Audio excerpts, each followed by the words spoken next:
Hello, welcome to Rayas kitchen. ഇന്ന് നമ്മൾ ഉണ്ടാക്കാൻ പോകുന്നത് നല്ല അടിപൊളി റെഡ് വൈൻ്റെ വീഡിയോ ആണ്. നമ്മുടെ ഗ്രേപ്പ് വൈൻ. പിന്നെ ഇത് 2 days അല്ലെങ്കിൽ 3 days മാത്രം മതിയാകും നമ്മളുടെ ഈ ഒരു ഗ്രേപ്പ് വൈന്. സാധാരണ നമ്മളെല്ലാം നെറ്റിലെല്ലാം കാണാറുണ്ട്, യൂട്യൂബിലെല്ലാം കാണാറുണ്ട് 2 days 3 days കൊണ്ടുള്ള ഉണ്ടാക്കുന്നത് നമ്മളുടെ ഗ്രേപ്പ് വൈൻ. അപ്പോൾ ആ പ്രോസസ്സ് ഞാനും ഒന്ന് പരീക്ഷിച്ച് നോക്കി. കുറച്ചൊക്കെ ചെറിയ ഒരു വ്യത്യാസമൊക്കെ വരുത്തി ഞാനും ഒന്ന് പരീക്ഷിച്ച് നോക്കി. സക്സസ് എന്ന് മാത്രമല്ല, അടിപൊളി ടേസ്റ്റ്, നല്ല വീര്യമുണ്ട്. ഇത് കൂടുതൽ വെച്ച് കഴിഞ്ഞാൽ ഇനി വീര്യം കൊണ്ട് നമുക്ക് സാധാരണ കുടിക്കാൻ പറ്റാത്ത ഒരു അരഷ്ടത്തിൻ്റെ ഒരു ടേസ്റ്റ് മാറും. അതുകൊണ്ട് 3 daysനുള്ളിൽ തന്നെ ഞാൻ എടുത്തു. 3 daysൽ തന്നെ എടുത്തു. നല്ല സെറ്റപ്പ് വൈൻ എന്ന് വെച്ച് കഴിഞ്ഞാൽ നല്ല ടേസ്റ്റ്, നല്ല മധുരമുണ്ട്, നല്ല വീര്യമുണ്ട്, നല്ല അടിപൊളി ടേസ്റ്റിലെ വൈൻ റെഡി ആയിട്ടുണ്ട്. അപ്പോൾ ക്രിസ്മസിന് നമുക്ക് ടൈം അധികം ഇല്ല, അതുകൊണ്ട് വൈൻ ഉണ്ടാക്കാനൊന്നും ടൈമില്ല എന്ന് പറഞ്ഞ് ആരും ബുദ്ധിമുട്ടുണ്ട്. അപ്പം ഞാനിവിടെ 1 kilo മുന്തിരിയാണ് എടുത്തിരിക്കുന്നത്. അപ്പോൾ ഈ ഗ്രേപ്സ് സീഡ്ലെസ് അല്ല, സീഡ് ഉള്ളതാണ്. അപ്പം അത് 1 kilo. പിന്നെ നമുക്ക് വേണ്ടത് പഞ്ചസാര. അപ്പോൾ 1 kilo മുന്തിരിയാണെന്നുണ്ടെങ്കിൽ നമുക്കൊരു 3/4 kilo പഞ്ചസാര വേണം. ഇതിപ്പോൾ ഞാൻ കുറച്ചാണ് എടുത്തിരിക്കുന്നത്, ഒരു പിടി കുറച്ചാണ് എടുത്തിരിക്കുന്നത്. ആക്ച്വലി നമുക്ക് വേണ്ടത് 3/4 kilo പഞ്ചസാരയാണ്. പിന്നെ അതുപോലെ തന്നെ കുറച്ച് ഏലക്ക, പിന്നെ കുറച്ച് ഗ്രാമ്പു, പിന്നെ കുറച്ച് കറുവപ്പട്ട, പിന്നെ നമ്മുടെ ഈ മധുരമൊക്കെ ഒന്ന് ബാലൻസ് ചെയ്യാനായിട്ട് ഒരു നുള്ളു ഉപ്പും. ഇതിൻ്റെ ഇത്രയും ആവശ്യമില്ല, ഒരു നുള്ളു ഉപ്പ് മതി. ഇത്രയാണ് നമുക്ക് വേണ്ട ഇൻഗ്രീഡിയൻസ്. ഇനി നമുക്ക് ഈ ഗ്രേപ്സ് എല്ലാം ഒരു അടുപ്പിൽ വെക്കുന്ന ഒരു പാത്രത്തിലേക്ക് കുടഞ്ഞിടാം. ഇനി നമുക്ക് വേണ്ടത് 1 kilo ഗ്രേപ്സിന് നമ്മൾ ഒരു 1.5 liter വെള്ളം ഇതിലേക്ക് ഒഴിക്കണം. നല്ല വെള്ളം ഒഴിക്കണം. അപ്പോൾ ഈ മുന്തിരി നമ്മൾ ആദ്യമേ നന്നായിട്ട് കഴുകി വെക്കണം. ഞാനത് പറയാനായിട്ട് മറന്നു. ഞാനിതിപ്പോൾ ഉപ്പും മഞ്ഞളും അതുപോലെ തന്നെ വിനെഗറിലും മുക്കി 1 മണിക്കൂർ മുക്കി വെച്ചിട്ട് നന്നായിട്ട് കഴുകിയെടുത്ത മുന്തിരിയാണ്. അപ്പം നമ്മൾ ഗ്രേപ്സ് കുടഞ്ഞിട്ടു. ഇനി അതിലേക്ക് നമുക്ക് 1.5 liter വെള്ളമാണ് ആവശ്യമുള്ളത്, അതും കൂടെ ഒഴിക്കാം. അപ്പോൾ ഇത് 1.5 liter കുപ്പിയാണ്. ഞാനപ്പോൾ ആ ഒരു അളവ് കറക്റ്റ് ആകാൻ വേണ്ടിയിട്ട് ഞാനിതിൽ ഒഴിച്ച് നിറച്ച് വെച്ചിരുന്നു. അപ്പോൾ ആ വെള്ളം കൂടെ നമുക്കിതിലേക്ക് ഒഴിച്ചു കൊടുക്കാം. അപ്പോൾ 1 kiloയ്ക്ക് 1.5 liter വെള്ളമാണ് വേണ്ടത്. ഇനി നമുക്കിതിലേക്ക് നമ്മളുടെ പഞ്ചസാര. അപ്പോൾ ഈ വെള്ളം നന്നായിട്ട് നമുക്ക് തിളച്ച് കുറുകണം. നമ്മൾ തിളപ്പിക്കുവാണ്, അടുപ്പത്ത് വെച്ച് തിളപ്പിച്ച് നന്നായിട്ട് കുറുകി വരുമ്പോൾ ഒരു 3/4ഓളമേ കാണത്തുള്ളൂ, അത്രയും തന്നെ കാണുകയില്ല. നന്നായിട്ട് കുറുകി വരുന്നതാണ്. ഇനി നമുക്കിതിലേക്ക് നമ്മളുടെ ഏലക്ക, ഈ ഏലക്ക വേണമെന്നുണ്ടെങ്കിൽ ചതച്ചിട്ടിട്ട് കൊടുക്കാം. ഇതിപ്പോൾ നമ്മൾ തിളപ്പിക്കുന്നതുകൊണ്ട് അതിൻ്റെ ആ ഒരു എസൻസ് ഇതിലേക്ക് ഇറങ്ങിക്കോളും. ഇനി നമുക്ക് ഈ എടുത്ത് വെച്ചിരിക്കുന്നതിൻ്റെ പകുതി ഉപ്പ് മതി, ഒരു നുള്ളുപ്പ്. പിന്നെ ഈ എടുത്ത് വെച്ചിരിക്കുന്ന ഗ്രാമ്പൂ, പിന്നെ അതുപോലെ തന്നെ കറുവപ്പട്ട. ഇനി നമുക്കിതൊന്ന് മിക്സ് ചെയ്ത് കൊടുക്കാം. നമ്മൾ പഞ്ചസാര ഇട്ടല്ലോ, അപ്പോൾ ഒന്ന് നന്നായിട്ട് മിക്സ് ചെയ്ത് കൊടുക്കാം.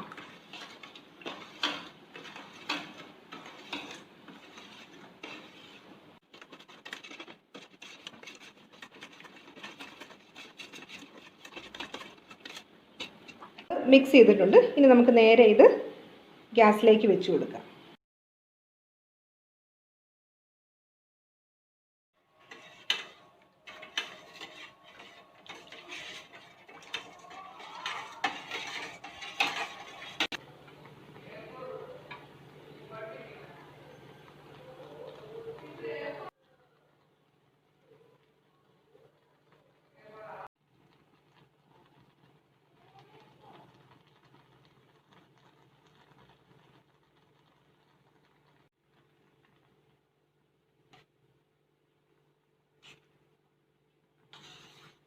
ഗ്രേപ്സൊക്കെ നന്നായിട്ട് ഇതുണ്ട് പൊട്ടിത്തുടങ്ങി. ഇനി പൊട്ടി അത് നന്നായിട്ടൊന്ന് അതിലേക്കൊന്ന് അലിഞ്ഞ് ചേരും. ഒരുപാട് ഇതാകത്തില്ല, എന്നാലും എല്ലാം പൊട്ടിയൊന്ന് കുഴഞ്ഞ് ആ ഒരു പരുവത്തിലെത്തും. ഉണ്ട്, ആ വെള്ളത്തിൻ്റെ കളറ് തന്നെ മാറാൻ തുടങ്ങിയിട്ടുണ്ട്.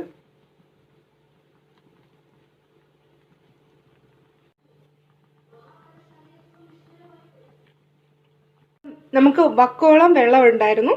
ആ ടൈമിൽ നമുക്ക് അത്രയും എടുത്തിട്ടുണ്ടായിരുന്നു. പക്ഷേ ഇതിപ്പോൾ തിളച്ച് ഒരല്പം താന്നിട്ടുണ്ട്. ഇനി ഒരുപാട് അങ്ങോട്ട് കുറുകി പോകേണ്ട ആവശ്യമൊന്നുമില്ല, എന്നാൽ പക്ഷെ ഒരല്പം കൂടെ നമുക്ക് പറ്റണം. ആ ഒരു പരുവാകുമ്പോഴത്തേക്കും നമുക്ക് ഫ്ലെയിം ഓഫ് ചെയ്തിട്ട് തണുക്കാനായിട്ട് മാറ്റി വെക്കാം. അപ്പോൾ കുറച്ചും കൂടെ ഒന്ന് പറ്റി കഴിഞ്ഞിട്ട് ഞാൻ കാണിച്ചു തരാം. നന്നായിട്ട് തിളച്ച് ഒരു ആവശ്യത്തിനൊക്കെ ഒന്ന് കുറുകിയിട്ടുണ്ട്. ഒരുപാടിട്ട് കുറുക്കണ്ട, നമുക്ക് വക്കോളം ഉണ്ടായിരുന്നു, കുറച്ചും കൂടെ ഞാൻ നേരത്തെ കാണിച്ചതിനും ഒരല്പം കൂടെ നമുക്ക് കുറഞ്ഞിട്ടുണ്ട്. നമുക്ക് ഈ ഒരു ടൈമിൽ ഫ്ലെയിം ഓഫ് ചെയ്ത് വെക്കാം. നമ്മൾ ഇരിക്കും തോറും കുറച്ചും കൂടെ ഒന്ന് അളവ് കുറയും. അപ്പം 2-3 ദിവസം കഴിയുമ്പോഴത്തേക്കും നമുക്ക് ഈ ഒരു ക്വാണ്ടിറ്റി നമ്മൾ വെച്ചിരിക്കുന്നതിനേക്കാളും ഒരല്പം കൂടെ അളവ് കുറഞ്ഞേ നമുക്ക് കിട്ടത്തുള്ളൂ. എന്തായാലും നമുക്കിത് തണുക്കാനായിട്ട് ഇനി മാറ്റി വെക്കാം. ഫുള്ള് തണുത്തതിന് ശേഷം മാത്രം നമുക്ക് കുപ്പിയിലോട്ടോ അല്ല ഭരണിയിലോട്ട് മാറ്റാവൂ.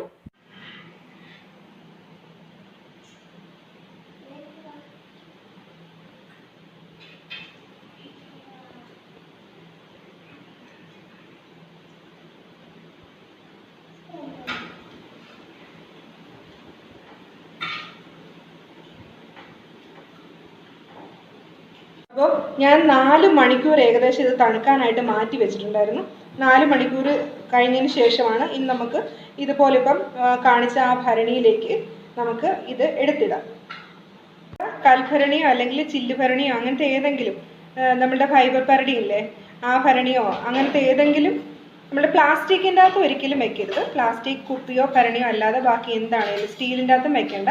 അപ്പം അതുപോലുള്ള നല്ല അടപ്പുള്ള ഏതെങ്കിലും ഒരു പാത്രത്തിൽ നമുക്കത് സൂക്ഷിച്ചു വെക്കാം 3 ഡേയ്സ്. നമുക്ക് ഈ ഒരു ഭരണിയിലേക്ക് ഇത് ഒഴിച്ചു കൊടുക്കാം.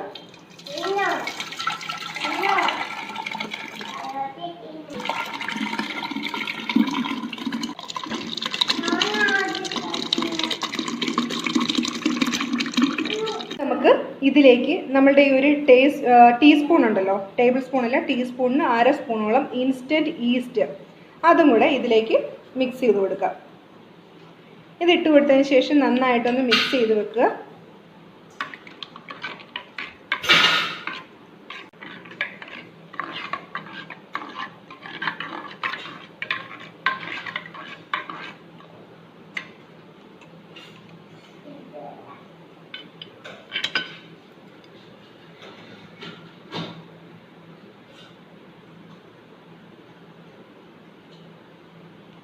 ഇതൊന്ന് മൂടി കൊടുക്കാം. അപ്പോൾ അതിനായിട്ട് നമ്മളുടെ ഇതിൻ്റെ ലിഡ് ഇതാണ്.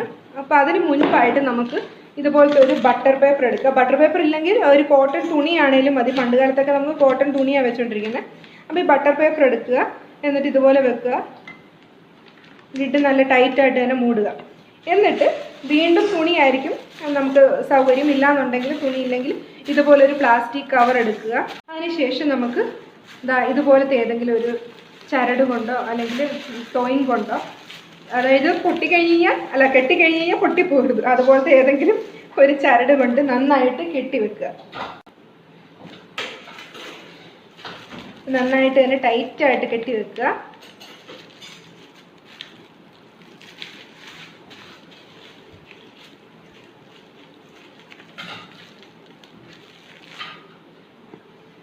അപ്പോൾ ഇത് നമ്മൾ നന്നായിട്ട് ടൈറ്റായിട്ട് കെട്ടി വെച്ചിട്ടുണ്ട്. ഇനി നമുക്ക് നേരത്തോടെ നേരമാകുമ്പം ഇതൊന്ന് നന്നായിട്ടൊന്ന് ഇളക്കി മിക്സ് ചെയ്ത് നമുക്ക് വെക്കണം. അപ്പോൾ ഇതിങ്ങനെ ഞാൻ മാറ്റി വെക്കുകയാണ്. ഇനി നമുക്ക് പിറ്റേ ദിവസത്തെ നമുക്ക് നോക്കാം. 2ാമത്തെ ദിവസമാണ്. ഇനി നമുക്കിതൊന്ന് ഇളക്കി വെച്ചാൽ മതി. കാര്യം നമ്മൾ ഇന്നലെ അരിച്ചതാണ്. ഇനി നാളെ ആകുമ്പോഴത്തേക്കും നമുക്ക് അരിച്ചെടുക്കാൻ വീണ്ടും.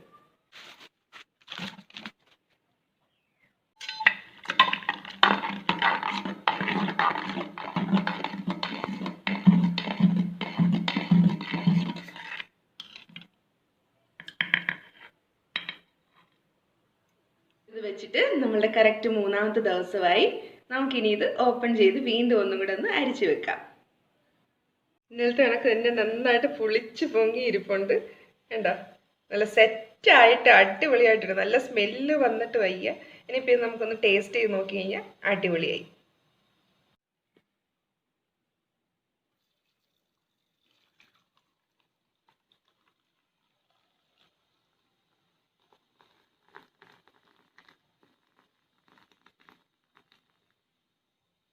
ഞാനിത് ഊറ്റി ഒരു പാത്രത്തിലേക്ക് മാറ്റി വെച്ചിട്ടുണ്ട്. ഇപ്പോഴും നന്നായിട്ട് പുളിച്ചുകൊണ്ടിരിക്കുകയാണ്. നമുക്കിനി ഇത് പതയൊന്ന് മാറ്റി കൊടുക്കാം. എന്നിട്ട് വേറെ ഒരു ചില്ല് കുപ്പിയിലോട്ട് ഒഴിച്ച് മാറ്റി വെക്കാം. എന്നിട്ട് ഞാൻ കാണിച്ചു തരാം.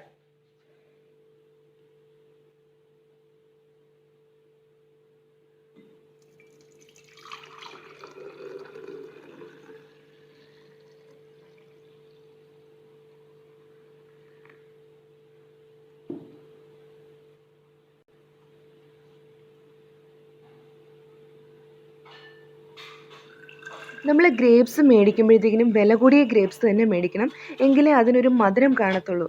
സാധാ ഗ്രേപ്സ് കുറഞ്ഞ ടൈപ്പ് മേടിച്ച് കഴിഞ്ഞാൽ നമുക്ക് അതിനകത്ത് പുളിയായിരിക്കും കൂടുതൽ. അപ്പോൾ ഈ വൈൻ ആ ഒരു ടേസ്റ്റും ഒരു പെർഫെക്ഷനും നമുക്ക് കിട്ടുകയില്ല. അത് ഞാൻ ആദ്യം പറയാനായിട്ട് വിട്ടുപോയി, അതുകൊണ്ടാണ് ഇപ്പോൾ ഓർമ്മിപ്പിച്ചത്. അപ്പോൾ ഇതാ ഞാൻ 4 കുപ്പികളിലായിട്ട് നിറച്ച് വെച്ചിട്ടുണ്ട്. ഇനി നമുക്കൊന്ന് ഗ്ലാസ്സിലേക്ക് സെർവ് ചെയ്ത് ഞാൻ കാണിച്ചു തരാം. അപ്പോൾ എല്ലാവർക്കും ഞങ്ങളുടെ വക ഹാപ്പി ക്രിസ്മസ്. അപ്പം ക്രിസ്മസും ന്യൂ ഇയറും ഒക്കെ വരുമല്ലേ, അതുമായിട്ട് റിലേറ്റ് ചെയ്തിട്ടുള്ള അടിപൊളി വീഡിയോസുമായിട്ട് ഞാൻ ഉടനെ എത്തും. അതുവരെ എല്ലാവർക്കും ബൈ ആൻഡ് ഹാപ്പി ക്രിസ്മസ്. കേക്കിനുള്ള ഐറ്റംസ് എല്ലാം ഞാൻ നമ്മുടെ വൈൻ്റെ അകത്ത് അബ്സർവ് ചെയ്യാനായിട്ട് വെക്കാൻ പോവുകയാണ്. നമ്മൾ ടൂട്ടി ഫ്രൂട്ടി ഉണ്ട്, റേസിൻസ് ഉണ്ട്, പിന്നെ ഡേറ്റ്സ്, പിന്നെ അതുപോലെ തന്നെ ചെറി, കാഷ്യൂസും പീനട്ട്സും, പിന്നെ അതുപോലെ തന്നെ ബദാം, പിന്നെ നമ്മളുടെ പിസ്ത, ഇതൊക്കെ നമുക്ക് ആ ടൈമിൽ മാത്രം മിക്സ് ചെയ്താൽ മാത്രം മതി. നമ്മളുടെ ബാറ്റർ റെഡിയാക്കുന്ന ഒരു ടൈമിൽ മാത്രം നമ്മൾ അപ്ലൈ ചെയ്ത് കൊടുത്താൽ മതി.